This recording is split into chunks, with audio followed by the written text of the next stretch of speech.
Clear your ears, what we call Valsalva on our way up to and descent from 13,000 feet. Everyone can clear your ears, pop them right now. All right, cool. And last but not least, however uncommon, has anyone been scuba diving in the last 24 hours? No? All right, sounds good. All right, where you're sitting, this is pretty much where I'm going to have you at.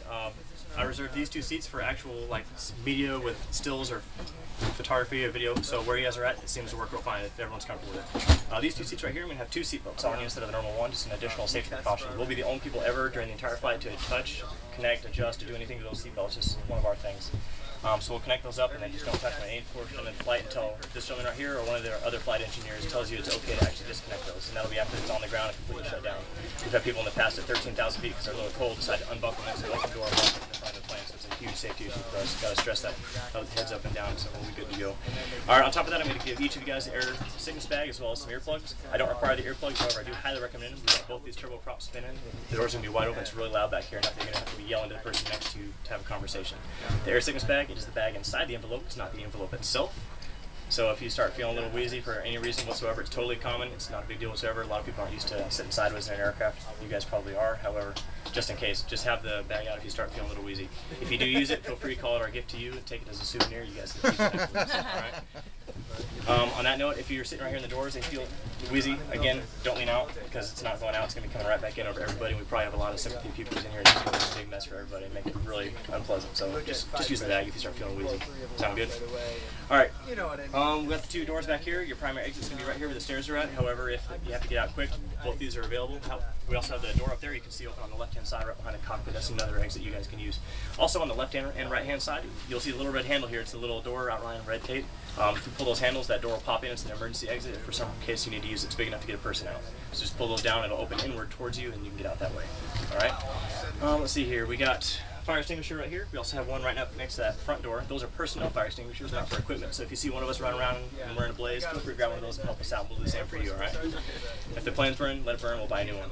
Sound good? We've also got some first aid kits up along the boards. You'll see kind of little green bags about halfway up underneath the wing spar. Just simple bandages and gauze. That's what those are for. And I want to make sure you guys know where those are at.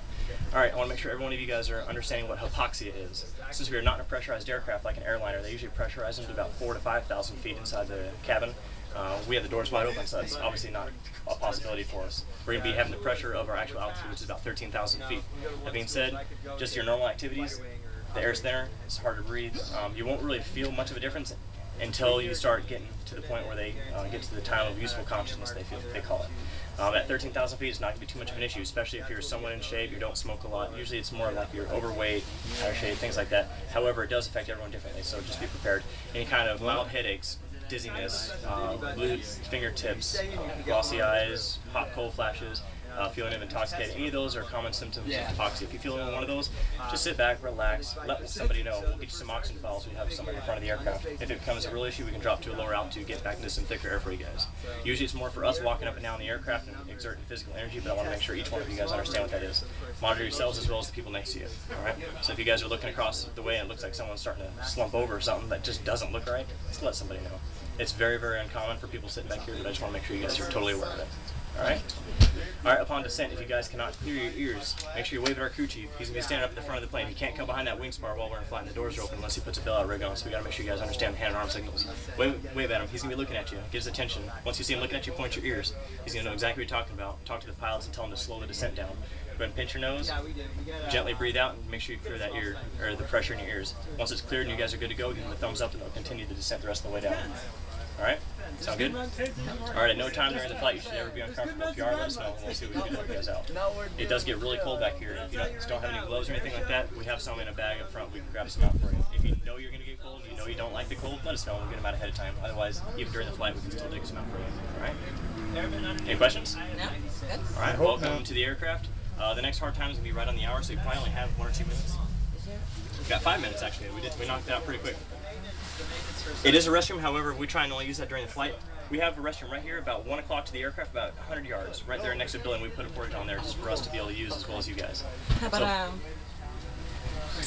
hats and stuff, just tuck them away?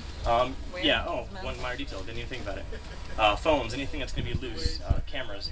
How many actual cameras do we have? One hand for every single camera we got in here. Just the one? You have one? Well, there's two, but you yeah, have I'll two? do some one. One here? And do you have a camera on No, you? I just brought my phone. My Okay. phone's locked away. Unfortunately, phones, if it doesn't have a wrist strap, we can't really attach it to the aircraft. For every one of the cameras, we have a total of 3 now.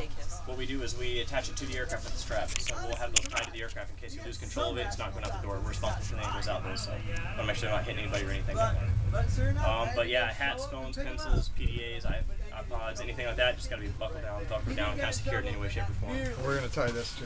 What we can do is the backpack and the folders and DVDs and stuff, we can put in one of the airline seats. Just have it sitting up there. As long as it's in the front half of the plane, it's fine. It'll be loose up there. It's not going anywhere. It'll be there when you guys land.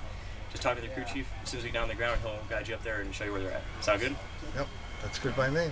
All right, cool. Well, welcome to the aircraft. We got about 4 minutes, so if you want to stretch your legs, run up to the restroom real quick. We're going to start our dirt dive, which is the ground.